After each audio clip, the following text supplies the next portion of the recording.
Even after winning its fourth title in 8 years, Golden State is looking ahead. The Warriors are hoping that by investing in a youthful core of their own short Tim Duncan may lead them to a run of success that surpasses the greatest dynasties in NBA history. But there's a lot more to learn. You know the people with the Golden Kingdom.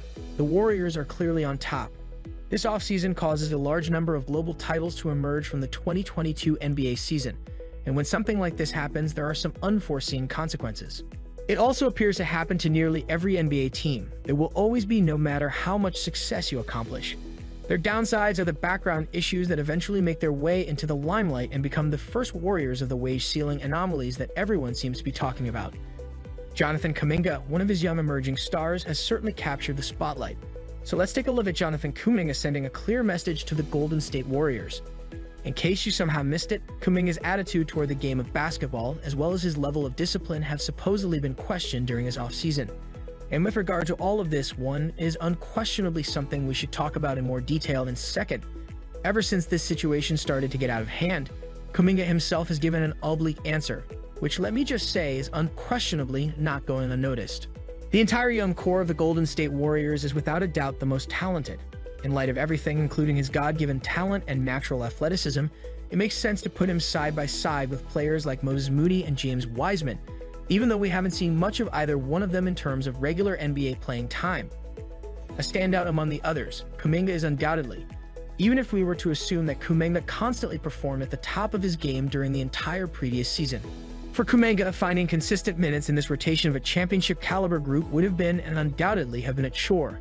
There were undoubtedly a lot of positives to take away from the amount of playing time he had this year, but there were also undoubtedly some drawbacks.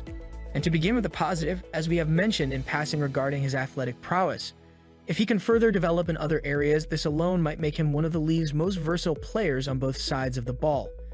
And then, with regard to the negative, there are undoubtedly some significant elements of Kuminga's game that stand out from others as places where there needs to be significant improvement. And to sum up, I think there are two key points that can be made when looking at this. One is his defense, and two is his shooting consistency. And you know what you're talking about, a young man who joined the best basketball league in the world at the age of just 18 and went on to become the second youngest NBA champion in league history.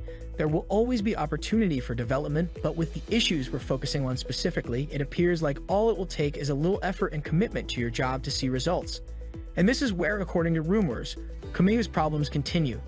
Due to the fact that Stephen A. Smith made a brief joke about Jonathan Kuminga earlier this month on ESPN's First Take that, to be quite honest, he probably didn't anticipate would generate nearly as much of a stir as it did.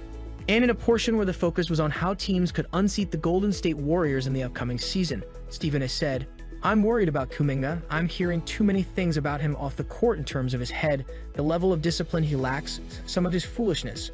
I'm not getting into his personal business. I'm not saying nothing like that. I'm talking attitude, not actions.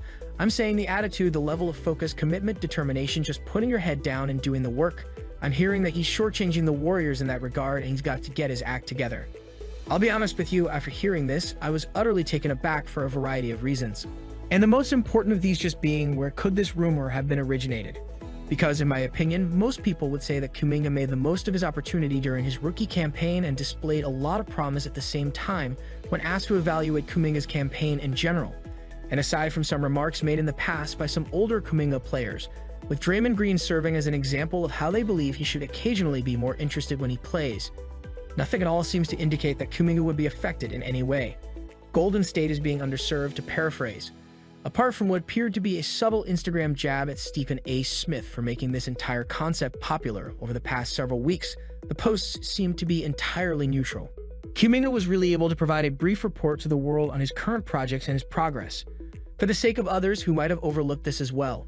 If you haven't already, check out these Kuminga highlights from the Dominican Republic of Congo's participation in the FIFA World Cup qualifications over the last week.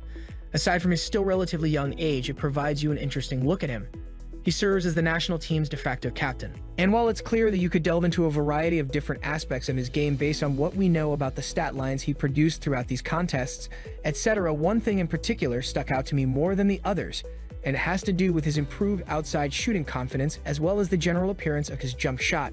Because of what we saw and the fact that, at certain instances, we actually saw Jonathan Kuminga take and bury step-back threes. Although we probably won't see it at the NBA level for a time, it is encouraging to know that he is already making progress in the areas where he may need it the most. because Kuminga has already demonstrated to everyone that he has the extraordinary athletic ability to pretty much blow by anyone defending him in terms of being an offensive danger after only one season in the league. And it will be a nightmare for rival matches if he can even make a small improvement each year in terms of his three-level scoring. Additionally, even if Kuminga's outside shooting showed improvement in the second half of the season, it may not have been as obvious in the middle of the season. Therefore, with all of this, am I suggesting that we should expect Kuminga to shoot over 40% from 3 next season? Certainly not, but something to watch out for. In addition, with regard to Kuminga's defense, this is the one area where I can really understand where Stephen A might be coming from after hearing these rumors, and the notion that more effort is simply needed. Since Kuminga moved to Golden State, I have undoubtedly heard it said repeatedly. If there is one area of his game where he has the most potential, it is undoubtedly in defensive side. While this side in his rookie season might undoubtedly be deemed lacking, I have a great deal of faith that this young man will benefit from years of experience playing on one of the league's top defenses. And when considering not only Jonathan Kuminga, but also Moody and James Wiseman, who are standing next to him, from a broader viewpoint, I just don't think that many people are aware of how, even though it's amazing to be entering the league alongside some of these veterans and gaining this championship experience, along with the developmental process for each and every one of them is going to be completely different from many other players in their same situation. While there will likely be overreactions if this occurs, there is really no reason to do so. It should and most likely will take longer, so when next year rolls around, we might not necessarily see an improvement in efficiency from all three of these players play right away. I don't know you guys, but with all that has been going on with Kuminga over the past few weeks, and the fact that he will undoubtedly play a bigger role for the Golden State Warriors squad in the upcoming season, whatever happens, whether it's for the better or worse, we'll need to pay attention to it. But given everything that has been said about the Golden State Warriors young core, I'm quite interested to hear what you guys would have to say about it as well. What aspects of Kuminga's game do you hope to see grow most? Which of Golden State's young players are you most eager to see this coming season? So do share your thoughts with us.